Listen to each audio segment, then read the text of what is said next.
Welcome Year 11s. This webinar is designed to assist you with your preparation for the upcoming exams. As we get started, we want you to consider this simple formula. What do you think each letter might represent? As we can see here, one of the letters represents your performance, including all the elements that you can control.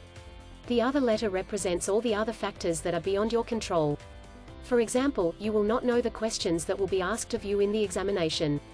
However, you can control the amount and type of preparation that you do leading up to the day. If we now break this down further, you can see that your performance consists of three elements. The first element is how well organized you are. Your preparation including how you design your revision, and the study skills that you are using. And thirdly, the specific skills that are used during each particular exam. How well organized you are leading up to the exam will depend on each of these factors, that can be seen here on this slide. Be well rested. Arrive with sufficient time to go over your exam plan and avoid the distractions of others who may be anxious or nervous. You should feel confident and prepared as you go into the exam. You should aim to ensure that you have prepared yourself in the best way possible. By developing a thorough study plan, you will be on your way to achieving this. As you can see here, techniques for developing notes and recalling the key concepts are important strategies. And finally, if you can practice completing questions under exam conditions, then you are going to be better prepared for the day.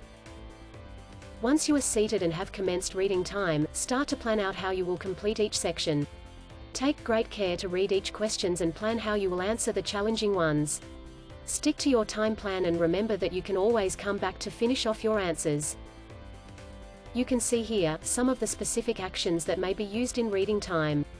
If you know how long the exam is going to be, you can start to break each section down into specific time periods of work. Make sure that you ask your subject teacher about these well before the day of your exam. Now, let's go back to the original formula from the start. Your preparation, your organization and your specific exam skills will influence the size of the first letter in the formula. This in turn can maximize your exam results, and your overall achievement. Some of these will be covered in more depth in the next webinar, however, we do want you to note some of the suggested actions that should be a part of your study and revision plan. The better you plan your study time, the more efficient you will become. Always use the syllabus points as the start of how you structure your study. By knowing and understanding each of these, you can be more confident about the questions that will be presented in the exam paper.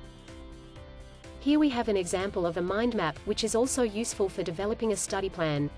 Take note of each of the 5 starting branches, and then create your specific actions that will branch out from each of these.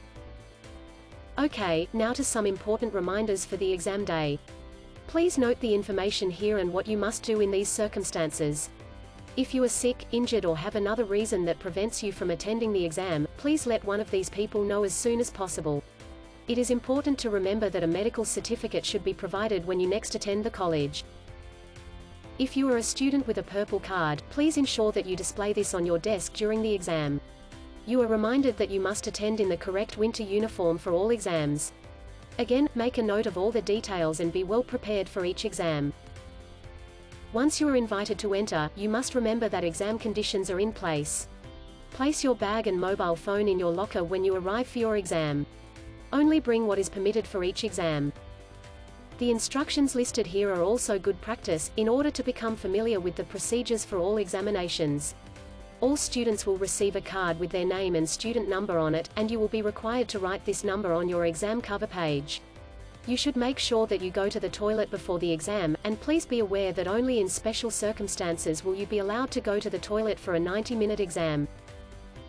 And finally, make sure that you are rested and well prepared the night before. Use a checklist for required materials. Plan your journey and allow enough time to get to the college. Eat a healthy meal and try to get enough sleep. And most importantly, we wish you every success in your examinations. Thanks for joining us in this webinar.